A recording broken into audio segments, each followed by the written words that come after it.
بہت آسان ہے، تم تو 12 تاریخ کو جشن منا لو گے، بہت آسان ہے، تم تو 12 تاریخ کو جلوس نکال لو گے، بہت آسان ہے، تم تو 12 تاریخ کو خوشیاں منا لو گے، لیکن 12 تاریخ کو فاطمہ رضی اللہ تعالیٰ عنہ کے آنکھ سے نکلنے والے آنسو تمہیں کبھی معاف نہیں کریں گے۔ یہ 12 تاریخ تھی، ربیع الاول کی 12 تاریخ تھی۔ ہم اپنی 12 تاریخ پہ نظر ڈالیں اور اس 12 تاریخ پہ نظر ڈالیں، اور کچھ کہنے کی ضرورت ہی نہیں، حالات ہمیں اس کہنے کی اجازت بھی نہیں دیتے ہیں۔ میرے بھائیوں سنو کیا کہتی ہیں فاطمہ، وا کر بابتا منا جا برب بندہ، ہائے میرے ابو، آپ کو آپ کے رب نے بلایا اور آپ چلے گئے، آپ نے اس کی دعوت کو قبول کر لیا، یہ بھی نہیں سوچا کہ آپ کے چاہنے والوں پر کیا بیتے گی، یہ بھی نہیں سوچا کہ آپ کے چاہنے والوں پر کیا گزرے گی، کیا گزرے گی۔ اے اللہ کے نبی، اے میرے ابو، آپ چلے گئے۔ دوسرے جملے پر غور کرو، وا کر بابتا من جنت الفردوس ماوا، اے ابو، آپ سے تو آپ کے رب نے جنت الفردوس کا وعدہ کیا، آپ کا ٹھکانہ تو جنت الفردوس ہے، آپ تو جنت الفردوس چلے گئے۔ تیسرے جملے پر غور کرو، وا کر بابتا الا جبریل ننا، اے ابو، اب قرآن کس کے اوپر نازل ہوگا؟ اب جبرائیل قرآن کی آیتیں کس کے اوپر لے کر آئیں گے؟ اب قرآن کس پر نازل ہوگا؟ آپ نہیں تو قرآن بھی بند ہو جائے گا، اس کی آیتیں نازل ہونا بھی بند ہو جائے گا، اس لیے کہ صاحب قرآن ہی نہیں رہا تو قرآن کس پر نازل ہو؟ نہیں، اے ابو، میں جبریل کو منع کر دوں گی اب وہ قرآن لے کر نہ آئے، اے ابو، اب میں جبریل کو روک دوں گی اب وہ قرآن لے کر نہ آئے، اس لیے کہ صاحب قرآن نہ رہا اس دنیا میں، صاحب قرآن اب نہ رہا۔ ان جملوں پر غور کرو اور اپنے سینے کو ٹھونک کر بتاؤ ایمانداری کے ساتھ 12 تاریخ کو نکلنے والے ان جملوں پر ہمارا جشن کیا کہہ رہا ہے۔ پھر فاطمہ کہتی ہیں، لوگوں 12 تاریخ کو میرے اوپر میرے ابو کی جدائی کے بعد غموں کے ایسے پہاڑ ٹوٹے، جو مصیبتیں جو غم میرے اوپر آئے، اگر وہ غم کسی پہاڑ کی اوپر ڈال دیے جاتے تو پہاڑ بھی چور چور ہو جاتا، ریزہ ریزہ ہو جاتا، اور جو غم میرے ابو کے بعد مجھے ملے، میرے ابو کی جدائی پر مجھے ملے، اگر وہ غم کسی دن پر ڈال دیے جائیں تو وہ دن بھی رات میں بدل جائے۔ 12 تاریخ ہمیں یہ بتاتی ہے کہ کائنات کو روشن کرنے والا سورج غروب ہوا تھا، اس پر ہمیں وہ ماحول بنانا چاہیے کہ 12 تاریخ کو نبی اکرم کی ہم پیدائش کی خوشی نہ بھولیں، لیکن اتنی خوشی نہ منائیں کہ ہم 12 تاریخ کو غم بھول جائیں، اور اتنا ماتم اور اتنا غم بھی نہ کریں کہ ہم نبی اکرم کی پیدائش بھول جائیں۔ ہمیں تو بیچ کا راستہ اپنانا چاہیے تھا، ہمیں تو معتدل راستہ اپنانا چاہیے تھا، یہاں دونوں طرف سے غلطی ہو رہی ہے۔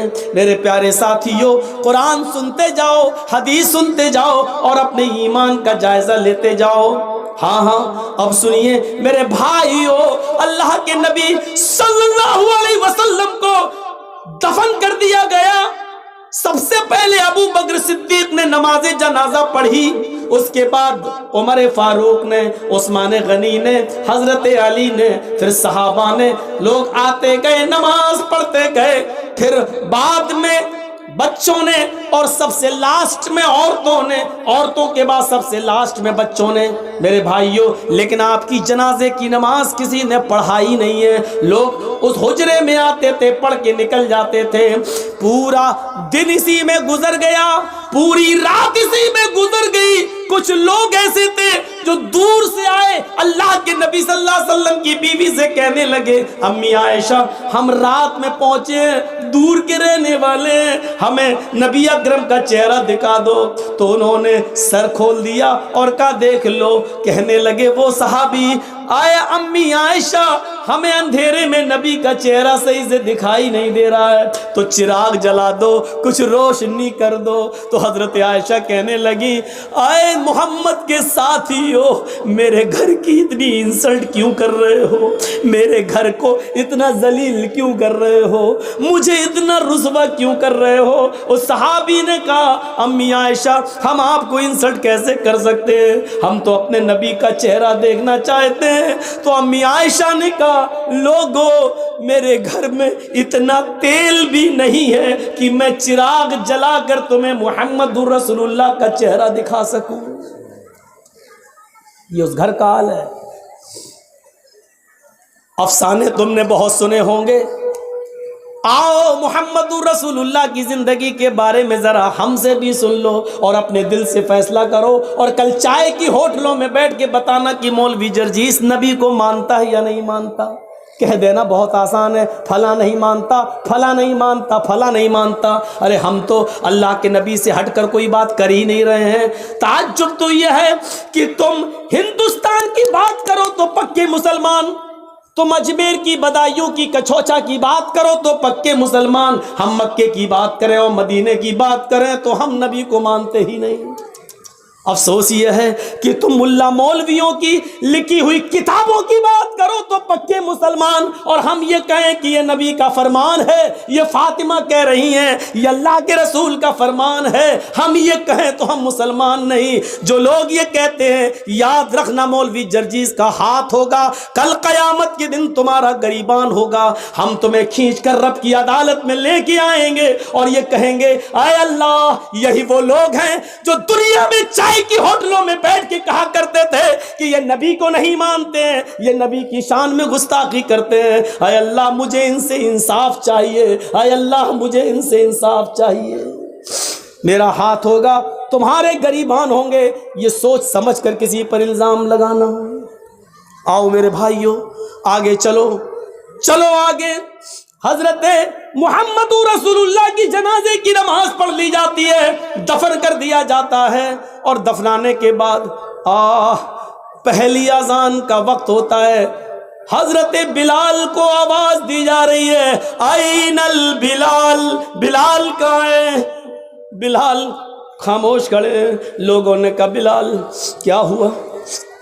اذان دو، وقت ہو گیا ہے۔ حضرت بلال نے منع کر دیا، لوگوں حضرت بلال نے منع کر دیا، لوگوں محمد رسول اللہ کے رخصت ہو جانے کے بعد اب ہم سے اذان کے لیے مت کہو۔ اللہ کے رسول جب سامنے کھڑے ہو جاتے تھے تو اشہد ان محمد رسول اللہ کہتے ہوئے میں ان کے چہرے کا دیدار کرتا تھا۔ اب نبی ہمارے سامنے کھڑے نہیں ہوں گے تو میں کس کا چہرہ دیکھوں گا؟ حضرت بلال اس حد تک نبی اکرم کی جدائی میں اس حد تک چلے گئے کہ وہ جہاں گلی جس گلی میں جاتے یہی کہتے ہیں اللہ کے رسول مجھ سے کیا غلطی ہو گئی، مجھے چھوڑ کے کیوں چلے گئے؟ اے میرے نبی میں نے کیا خطا کی، مجھے چھوڑ کے آپ چلے گئے؟ یہ ان کی زبان سے جملے نکلنے لگے۔ لوگوں نے ان کو مدینے سے باہر بھیج دیا، یہاں رہیں گے مسجد نبی کے بغل میں روضہ رسول کو، نبی اکرم کی قبر کو دیکھیں گے تو یہ نبی کو بہت یاد کریں گے۔ چلو ان کو کچھ مہینوں کے لیے باہر بھیج دیں۔ 6 مہینے تک وہ ملک شام میں رہے، اور 6 مہینے کے بعد انہوں نے نبی اکرم کو خواب میں دیکھا۔ 6 مہینے کے بعد خواب میں دیکھا تو کہا، اللہ کے نبی خواب میں ان سے کہہ رہے ہیں اے بلال تو میرا مدینہ چھوڑ کے کہاں چلا گیا؟ اے بلال تو میری قربت چھوڑ کے کہاں چلا گیا؟ اے بلال تو میری نزدیکی چھوڑ کے کہاں چلا گیا؟ اے بلال تو مدینے میں واپس آ جا۔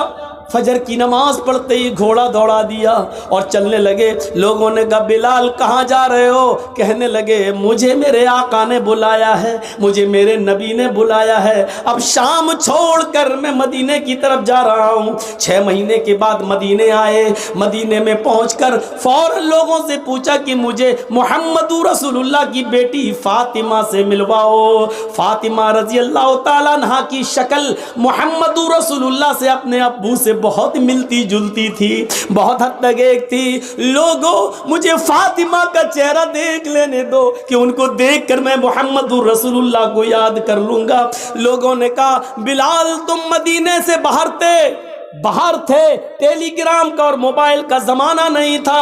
اے بلال تمہارے آنے سے چند دن پہلے محمد رسول اللہ کی بیٹی حضرت فاطمہ بھی اس دنیا سے چل بسی، وہ بھی اللہ کو پیاری ہو گئی، وہ بھی اب اس دنیا میں نہیں رہی۔ نظریں آسمان پہ ڈالی، اے اللہ نبی کا غم ابھی بھولا نہیں تھا، کیا ایک اور غم میرے اوپر آ گیا، فاطمہ بھی اس دنیا میں نہ رہی۔ زبان سے نکلا انا للہ و انا الیہ راجعون۔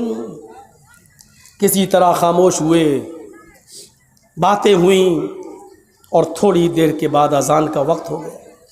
لوگوں نے کہا بلال مہینے گزر گئے تمہاری اذان نہیں سنی، بلال آج اذان دے دو۔ کہنے لگے نبی اکرم کے رخصت ہونے کے بعد اب اذان کے کلمات مجھ سے نہ دلواؤ۔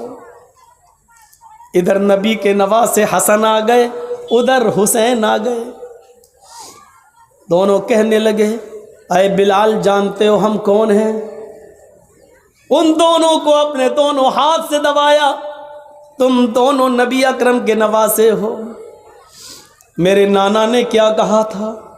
جس نے میرے نواسوں کا دل توڑا اس نے محمد الرسول اللہ کا دل توڑا۔ اے بلال تمہیں اذان دینا پڑے گی آج، یہ محمد الرسول اللہ کے نواسوں کی خواہش ہے۔ بلال رونے لگے، چیخ پڑے اے حسن اے حسین، تمہاری زبان سے نکلنے والے لفظوں کو اور تمہاری خواہش کو تمہارے نانا نے نہیں توڑا تو میں کیسے توڑ سکتا ہوں؟ میں اذان دوں گا۔ وضو بنایا، اذان دینے کے لیے کھڑے ہو گئے۔ وہی اونچائی ہے، وہی مسجد نبوی کا مینارہ ہے، وہی کانوں میں انگلی دی ہوئی ہے، اور اسی جگہ پر اذان کے کلمات بلند ہو رہے ہیں۔ حضرت بلال کی اذان سننے کے لیے لوگوں نے پہلے ہی مسجد بھر دی۔ اذان سے پہلے ہی مسجد آباد، کھجور کے پتوں کی بنی ہوئی چٹائیاں بچھی ہوئی، سارے لوگ مسجد میں بیٹھے ہیں۔ 6 مہینے پرانا محمد رسول اللہ صلی اللہ علیہ وسلم کا زمانہ یاد آ رہا ہے۔ حضرت بلال کے کانوں میں انگلیاں ہیں، اور حضرت بلال ان جملوں پر پہنچے ہوئے ہیں، اللہ اکبر اللہ اکبر۔ جیسے ہی بلال نے اللہ اکبر کہا، کعبے کی رب کی قسم ان جملوں نے نغمہ قیامت برپا کر دیا۔ جیسے یہ جملے نکلے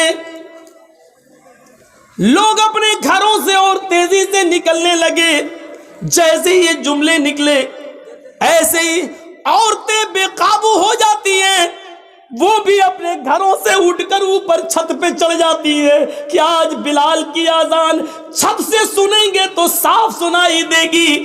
جیسی عورتیں بے قابو ہو کر چھتوں پہ چڑھ رہی تھیں، لوگ دھڑا دھڑ مسجد کی طرف بھاگ رہے تھے، اس وقت بلال ان جملوں پر پہنچ چکے تھے، اشہد ان لا الہ الا اللہ۔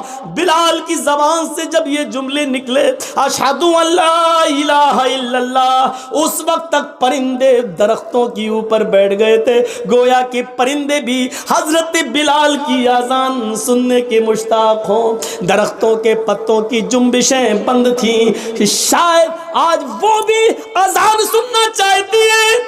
یہ ساری چیزیں بے قابو تھیں، عورتیں چھتوں پہ چڑھ کے بلال کی اذان سننا چاہ رہی ہیں۔ درختوں کے پتے جنبش نہیں کر رہے ہیں، چہچانے والے پرندے بھی خاموشی کے ساتھ بلال کی اذان سن رہے ہیں، اور صحابہ کرام کی آنکھوں میں آنسو ہے۔ نبی اکرم کا زمانہ یاد آ رہا ہے، ایک ایک صحابی کی آنکھوں سے گرنے والے آنسوؤں نے مسجد نبوی پر کھجور کے پتوں کی بنی ہوئی چٹائی کو بھگو دیا ہے، پوری کی پوری چٹائی تر ہو جاتی ہے۔ حضرت بلال ان جملوں پر پہنچتے ہیں، اشہد ان محمد الرسول اللہ، ابھی ان کی زبان سے محمد کا جملہ ہی نکل پایا تھا، رسول اللہ کا جملہ نہ نکلنے پایا کہ ان کی نگاہ وہیں پہنچ جاتی ہے جہاں جناب محمد رسول اللہ کھڑے ہو جایا کرتے تھے، اور بلال سے کہتے تھے کہ اذان دو، اور بلال انہیں دیکھ کر پوری اذان دیا کرتے تھے۔ آج اس جگہ پر نبی اکرم کو غائب پایا، آج اس جگہ پر محمد رسول اللہ کو موجود نہ پایا، پریزنٹ نہ پایا۔ جیسے ہی ان کی نظر اس جگہ گئی اور نبی کو موجود نہ پایا تو غشی آئی، چکر آئے، اور بے ہوش ہو کر وہ زمین کی اوپر گر پڑے۔ لوگوں نے پانی کے چھینٹے مارے، بقیہ الفاظ دوسروں نے ادا کر دیے، ان پر چھینٹے مارے گئے، پانی کے چھینٹے مارے گئے، ہوش میں لایا گیا اور کہا بلال نے، لوگوں میں نے تمہیں پہلے ہی کہا تھا، نبی اکرم صلی اللہ علیہ وسلم کے انتقال کے بعد اب مجھ سے اذان کے لیے نہ کہا کرو، میں محمد الرسول اللہ کہتے ہوئے کس کے چہرے کو میں دیکھوں گا۔ یہ اندازہ تھا، ہمیں سوچنا چاہیے۔ لیکن قبر ان کی بھی ہے۔ فاطمہ رضی اللہ تعالی عنہ کے سینٹنسز پر غور کیجئے، بار بار نہیں دہراؤں گا، ان کو بھی رخصت ہونا پڑا۔ لیکن وہی چیز یاد کریے، ایک طرف انسان ہم اور آپ مر جائیں اور مرنے کے بعد ہمارا حساب کتاب نہ ہو اور مٹی میں ملا دیے جائیں، یہ بہت اچھی چیز ہے کہ اگر ایسا ہو جائے، لیکن ایسا ہوگا نہیں۔ مسئلہ یہ نہیں ہے، مسئلہ یہ ہے کہ مرنے کے بعد بھی تو چین نہیں ہے۔ دنیا میں اگر اچھے عمل کیے ہیں تو ان کا انعام قبر میں ہی ملنا شروع ہو جاتا ہے، اور اگر ہم نے اور آپ نے اچھے عمل نہیں کیے ہیں تو مرنے کے بعد اس کا عذاب بھی شروع ہو جاتا ہے۔ ابھی قیامت میں تو حساب ہونا الگ باقی ہے، وہ ایک الگ چیز ہے۔ یہاں سے ہی شروع ہو جاتا ہے دور۔ حضرت عثمان غنی کے سامنے جہنم کے عذاب کا ذکر کیا جاتا نہیں روتے، لیکن جب قبر کے عذاب کا ذکر کیا جاتا تو اتنا روتے کہ ان کی داڑھی تر ہو جاتی۔ پوچھا ہے عثمان، جہنم کے عذاب کا ذکر ہوتا تو تم نہ روتے، اور قبر کے عذاب کا ذکر ہوتا تو اتنا روتے، کیا بات ہے؟ فرمایا، لوگو، یہ قبر آخرت کی منزلوں میں سے پہلی منزل ہے۔ فَإِنَّ الْقَبْرَ أَوَّلُ مَنزِلٍ مِّن مَنَازِلِ الْآخِرَةِ، آخرت کی منزلوں میں سے پہلی منزل ہے قبر۔ جو اس قبر میں سوال و جواب میں پاس ہو گیا، جو یہاں کامیاب ہو گیا، وہ ساری منزلوں میں کامیاب ہو جائے گا، آخرت کی اور دوسری سیڑھیوں پر چڑھ لے گا۔ لیکن جو اس سیڑھی سے پھسل گیا، جو یہاں ناکام ہوا، وہ آخرت کی تمام منزلوں میں ناکام رہے گا۔ یہ تھا عثمان رضی اللہ تعالیٰ عنہ کا حال، جو جہنم کے عذاب کا ذکر سنتے تو نہیں روتے، لیکن قبر کا عذاب جب ان کے سامنے پیش کیا جاتا تو وہ روتے، ان کی آنکھوں سے آنسو گرنے لگتے۔ ہمیں یہ احساس کب ہوگا، کب ہم جانیں گے، کب قیامت کا خوف اور جہنم کا ڈر ہمارے دلوں میں پیدا ہوگا؟ جبکہ آپ کو معلوم ہے قرآن بھرا پڑا ہے، چیخ چیخ کر اعلان کرتا ہے، اذا القوا فیہا سمعوا لہا شہیقا وہی تفور۔ جب جہنمیوں کو جہنم میں ڈالا جائے گا، اذا القوا فیہا سمعوا، بدعمالوں کو، بد کرتوتوں کو جب جہنم میں ڈالا جائے گا، سمعوا، وہ ایک دردناک اور چیختی ہوئی جہنم کی آواز سنیں گے، اذا القوا فیہا سمعوا لہا شہیقا وہی تفور، جہنم چیخے گی، دھاڑے مار رہی ہوگی، وہی تفور، اس حال میں کہ وہ جوش میں ہوگی، جوش میں بھری ہوئی ہوگی، وہ جوش میں بھری ہوئی ہوگی، بھڑک رہی ہوگی وہ جہنم۔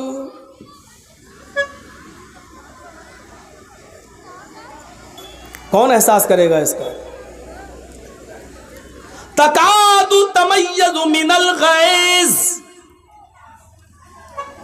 ایسی بھڑک رہی ہوگی، ایسا لگے گا اس کو دیکھ کر کہ ابھی ابھی یہ غصے میں مجھ پر پھٹ پڑے گی۔ تکاد تمیز من الغیظ، ایسا لگے گا کہ غیظ و غضب میں یہ پھوٹ پڑے گی ہمارے اوپر۔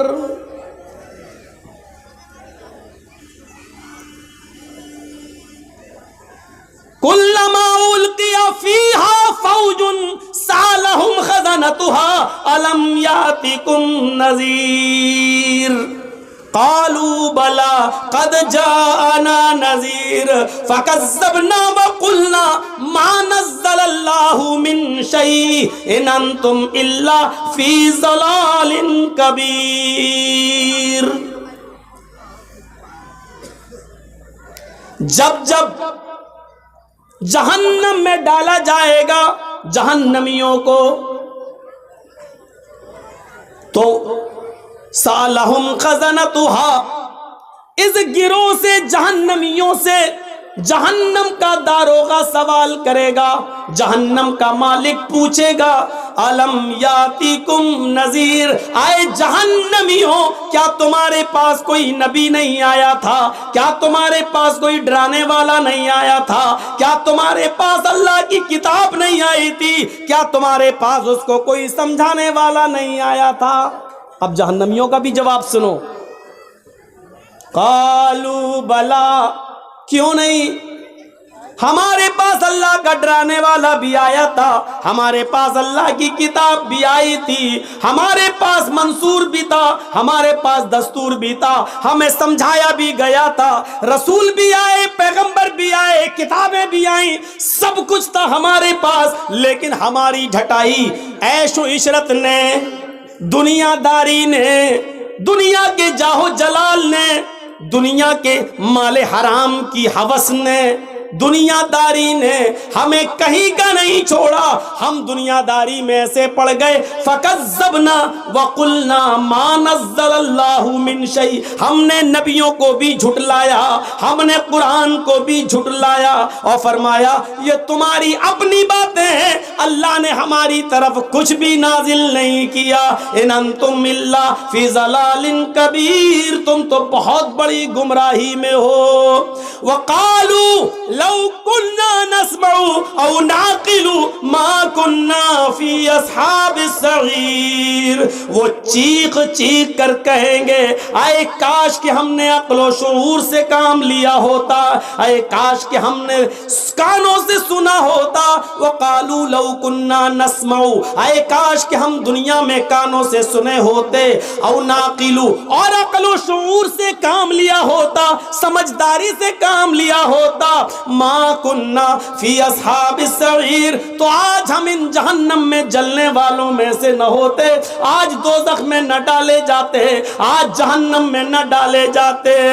ما کننا فی اصحاب السعیر، ہم جہنم میں نہ جاتے۔ فاعترفوا بذنبہم فسحقا لاصحاب السعیر، وہ اپنے گناہوں کا اقرار کریں گے، وہ اپنے گناہوں کو ایکسپٹ کریں گے، وہ اپنے گناہوں کو سویکار کریں گے، ہاں ہم نے یہ گناہ کیے، لیکن وہاں قبول کرنے سے اور گناہ ایکسپٹ کرنے سے کچھ نہیں ہوگا۔ کہا جائے گا فسحقن سحقن سحقن، دور کر دو دور کر دو، یہ جہنمی ہیں، ان کو جہنم کے اندر پھینک دو۔ یہ آیت کس کے لیے ہے؟ قرآن نے کس کے لیے بیان کی ہے؟ ایک ایک جملے پر غور کر کے دیکھیں آپ، ایک ایک جملے پر. یہ جملے ہمیں کیا بتلا رہے ہیں؟ ان جملوں پر جائیے اور دیکھیے. فَاعْتَرَفُوا بِذَنبِهِمْ، یعنی وہاں جانے کے بعد وہ اپنے جرم کا اعتراف کریں گے. ہاں اے اللہ ہم نے شراب پی تھی، ہاں اے اللہ ہم نے جوا کھیلا تھا، ہاں اے اللہ ہم نے فلاں آدمی کا مرڈر کیا تھا، ہاں اے اللہ ہم نے بے شرمی اور بے حیائی کے سارے اڈے کھولے تھے، ہاں اے اللہ ہم نے جلسوں کے نام پر، دین کے نام پر جلسے کرائے، لیکن اس کے باوجود میلہ اور ٹھیلا لگانے سے ہم نہیں روک پائے. لڑکیاں ناچتی رہیں، گاتی رہیں، یہاں تک کہ فیشن اور اڑیا کپڑے پہن کر نکلتی رہیں، جلسوں میں بھی لپسٹک اور کریم لگا لگا کے آتی گئیں، لیکن ہم بے بس تھے، ہم ان کو نہیں روک پائے، کیونکہ انہی کے آنے سے تو ہمارے جلسے چل رہے تھے، انہی کے آنے سے تو ہمارے مدرسے کا چندہ ہو رہا تھا. فَاعْتَرَفُوا بِذَنبِهِمْ، وہ اپنے گناہوں کا اقرار کریں گے، سویکار کریں گے اور ایکسپٹ کریں گے، لیکن وہاں اقرار اور ایکسپٹ کرنے سے کچھ نہیں ہوگا. جلسہ ہو رہا آپ کے یہاں، یہ جلسہ ہو رہا ہے، اور باہر کیا ہو رہا تھا کچھ کہنے کی ضرورت ہی نہیں ہے. نظر ڈال لو، دیکھا ہوگا آپ نے. کہنا پڑتا ہے سخت جملے، نہیں کہنا چاہتا ہوں، تہذیب کے خلاف ہے، لیکن کہنا پڑتا. ایسا لگ رہا تھا جیسے ایک کتیا کے پیچھے 10 کتے بھاگ رہے. ہنس رہے ہو، ہنسو. میں کتیا کس کو کہہ رہا ہوں وہ بھی تم جان رہے ہو، اور کتا کس کو بول رہا ہوں وہ بھی تم جان رہے ہو. ہنسو. کتیا کون ہے وہ بھی سن لو، میں نہیں بولوں گا، سمجھدار ہو نا، سمجھ گئے ہوگے. اور کتا کس کو بول رہا ہوں وہ بھی سنو. سننا پڑے گا، تمہیں نہیں، تمہارے باپ کو بھی سننا پڑے گا. یہاں جب تک میں ہوں سننا پڑے گا. یہاں سے ہٹنے کے بعد مجھے سنا دینا جتنی گالی چاہو، وہ تو میں سنتا ہی ہوں. تمہاری کیا، منسٹروں کی سنتا ہوں، نیتاؤں کی بھی سنتا ہوں، تم بھی سنا دینا. یہاں جب تک ہوں تمہیں سننا پڑے گا. فَاعْتَرَفُوا بِذَنبِهِمْ، اپنے گناہوں کا اقرار کریں گے، لیکن کوئی فائدہ نہیں. فَسُحْقًا لِّأَصْحَابِ السَّعِيرِ، دور کر دو جہنمیوں. اور یہ مت سمجھو کچھ نہیں ہوگا، مریں گے اور مر سڑ کر مٹی ہو جائیں گے اور پھر دوبارہ نہیں. أَيَحْسَبُ الْإِنسَانُ أَن لَّن نَّجْمَعَ عِظَامَهُ بَلَىٰ قَادِرِينَ عَلَىٰ أَن نُّسَوِّيَ بَنَانَهُ بَلْ يُرِيدُ الْإِنسَانُ لِيَفْجُرَ أَمَامَهُ يَسْأَلُ أَيَّانَ يَوْمُ الْقِيَامَةِ فَإِذَا بَرِقَ الْبَصَرُ وَخَسَفَ الْقَمَرُ وَجُمِعَ الشَّمْسُ وَالْقَمَرُ يَقُولُ الْإِنسَانُ يَوْمَئِذٍ أَيْنَ الْمَفَرُّ كَلَّا لَا وَزَرَ. ایک ایک لفظ پر ایمان لاؤ قرآن کے. انسانوں تم نے یہ سوچ رکھا ہے اللہ ہماری ہڈیوں کو دوبارہ جمع نہیں کر پائے گا. اَيَحْسَبُ الْإِنسَانُ أَن لَّن نَّجْمَعَ عِظَامَهُ، کیا انسان یہ سوچا بیٹھا ہے کہ لَن نَّجْمَعَ عِظَامَهُ، ہم اس کی ہڈیوں کو اکٹھا نہیں کر پائیں گے، ہم اس کی ہڈیوں کو جمع نہیں کر پائیں گے، ہم اس کی ہڈیوں کو اکترت نہیں کر پائیں گے. اے انسان یہ تیری سوچ ہے، تیری گھٹیا سوچ ہے. ارے ہڈیاں تو بہت دور کی بات. بلا قادرین علی ان نسوی بنانا، ہم تو تیرے انگلیوں کے پور کو بھی، ہم تو تیرے انگلیوں کے پور کو بھی دوبارہ بنانے پر قادر ہیں. یہ انگلیوں کا پور جانتے ہو نا، اللہ نے 1400 سال پہلے کہا ان پوروں کو بھی بنانے پہ قادر ہے. یہی پور تو ہے سب کچھ. ہمارا انگلی، یہ انگلی اور آپ کی انگلی کبھی ٹچ نہیں ہو سکتی ہے، ایک ہو ہی نہیں سکتی ہے. اور پوری دنیا کے انسانوں کی انگلی، فنگر ایک دوسرے سے الگ ہیں. آپ دیکھ لیجئے. ابھی اگر ہم اس پہ ہاتھ رکھ دیں، آدھار کارڈ جو بنتا ہے آپ نے دیکھا ہوگا، یا پاسپورٹ وغیرہ، تو آپ فنگر پرنٹ لیے جا رہا ہے نا، یہ آپ جیسے ہی رکھیں گے، کیا نام ہے مولانا جرجیز جھوٹ بول کے جا رہے ہیں، کیا نام ہے، پاسپورٹ سلیمان صاحب کے نام سے بنوا لیا ہے جرجیز، بھاگنا ہے. مودی صاحب نے اعلان کر دیا جرجیز صاحب جہاں ملے ان کو پکڑو، جرجیز صاحب بھاگ رہے ہیں. سلیمان کے نام سے پاسپورٹ بنا دیا. جیسے ہی گئے ایئرپورٹ پہ فنگر پرنٹ لیا جا رہا ہے, جیسی ہی انگلی رکھی اس میں نام آ گیا محمد جرجیس. کہاں جا رہا ہے؟ تو سلیمان نہیں, جرجیس ہے. میری انگلیوں کے فنگر آپ کی انگلی آپ کے فنگر سے الگ ہیں, اور پوری دنیا میں کروڑوں نہیں اربوں انسان ہے, اور سب کا ایک دوسرے سے الگ ہے, ایک ہو ہی نہیں سکتا. یہ اللہ, یہ ایک انگلی کا کمال ہے. دیکھ رہے ہیں آپ اس میں کتنے ذرات ہیں. کوئی سائنٹسٹ بنا دے گا اس انگلی کو. کون تھا اس سے پہلے امریکہ کا؟ ٹرمپ. اب ایک اور آ گیا, یہ بیچارہ کچھ سیدھا ہے, صحیح ہے, اللہ اس کے دل میں اور رحم ڈال دے.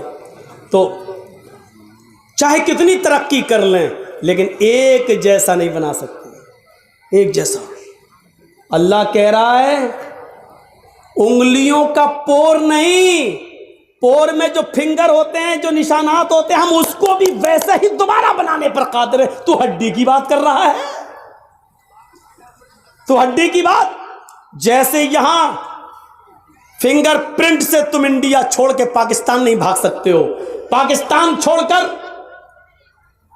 سری لنکا اور انڈونیشیا نہیں بھاگ سکتے ہو, ویسے ہی دنیا چھوڑ کر قیامت کے دن مرنے کے بعد تم سوچو کہ ہم مر سڑ کر مٹی مل جائیں گے اور ہم اللہ کے سامنے پیش نہیں ہو پائیں گے, چھپ جائیں گے, چھپ نہیں سکتے. اور جو لوگ انڈیا چھوڑ کے بھاگے ہیں وہ بھاگے نہیں ہیں, بھگائے گئے ہیں. اگر کوئی گورنمنٹ یہ چاہ لے کہ ہمارے یہاں سے کوئی آدمی نہ جائے تو مولوی جرجیس اس کرسی سے اٹھ کر, اگر گورنمنٹ یہ چاہ لے کہ ہم کہیں نہ جانے دیں تو ہم جس گھر سے آ رہے ہیں اس گھر میں بھی نہیں جا سکتے ہیں. انڈیا چھوڑ کے جانا تو بہت دور کی بات ہے, بہت دور کی بات. اگر کوئی چاہ لے, اتنا فیمس آدمی کیسے چلا گیا, کیسے؟ وہ تو اچھا ہوا ڈاکٹر ذاکر نائک کیس سے پہلے ہی چلے گئے تھے, کیس تو بعد میں ہوا تھا, اور اگر کہیں یہاں رہتے تو وہ بھی نہیں جا پاتے. وہ تو اس اللہ کے بندے پر اللہ کی کیا مدد ہے, اللہ رب العالمین کی غیبی مدد. نہ آج تک آئے نہیں ہوتے باہر. اعظم خان جیسا آدمی دیکھ رہے ہو, مرغی چوری, انڈا چوری, کتاب چوری, یہ کیس لگ رہے ہیں, انڈا چورائے گا وہ. کتنی کھوپڑی خراب ہو گئی ہے, حالت دیکھیے آپ. اس آدمی پر کتنے الزام اور کتنے آروپ لگاتے ہیں. لوگ کہہ رہے ہیں بھگوڑا بھگوڑا. ارے تمہاری کھوپڑی میں بھگوڑا بھرا ہے, تم کہو یہ راستے اللہ نے بنائے تھے, اللہ نے. تو میرے بھائیوں, اللہ کہتا ہے بلا قادرین علی ان نسوی بنانا. انسانوں تم یہ سوچتے ہو کہ ہم تمہاری ہڈیوں کو دوبارہ جمع نہیں کر پائیں گے. ارے ہڈیاں تو چھوڑو, ہم تمہاری انگلیوں کے پور بھی دوبارہ بنانے پر قادر ہیں. بل یرید الانسان لیفجر اماما. لیکن انسان تو یہ چاہتا ہے کہ آگے بھی وہ گناہ کے کام کرتا رہے. انسان یہ چاہتا کہ نہیں اور بھی گناہ کام کرے. گناہ میں لذت ہے نا, گناہ میں انجوائے ہے, گناہ میں مزہ ہے, گناہ میں لطف ملتا, تھوڑی دیر کے لیے ملتا ہے. بل یرید الانسان لیفجر اماما. انسان تو یہ چاہتا ہے کہ وہ آگے بھی کچھ گناہ کے کام کرے, اور گناہ کے کام کرتے کرتے جب اس سے کہا جاتا ہے کہ ڈرو اللہ سے, قیامت کا دن آئے گا, تو وہ الٹا سوال کرتا ہے یسألو ایان یوم القیامہ. ارے تم قیامت قیامت چلاتے رہتے ہو, قیامت ارے کب آئے گی, آئے گی تو ٹائم بتاؤ, آئے گی تو تاریخ بتاؤ, آئے گی تو کتنے سالوں کے بعد آئے گی بتاؤ.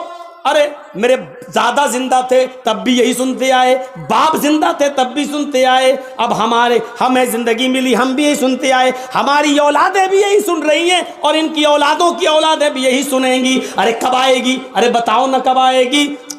اللہ نے اسی کا جواب دیا ہے. یہ پوچھتا ہے قیامت آئے گی تو کب آئے گی. سنو, فَإِذَا بَرِقَ الْبَصَرُ. آنکھیں جب چندیا جائیں گی, آنکھوں کی روشنی سلب ہو جائے گی, ایسے کرو. چندیانہ کس کو بولتے ہیں؟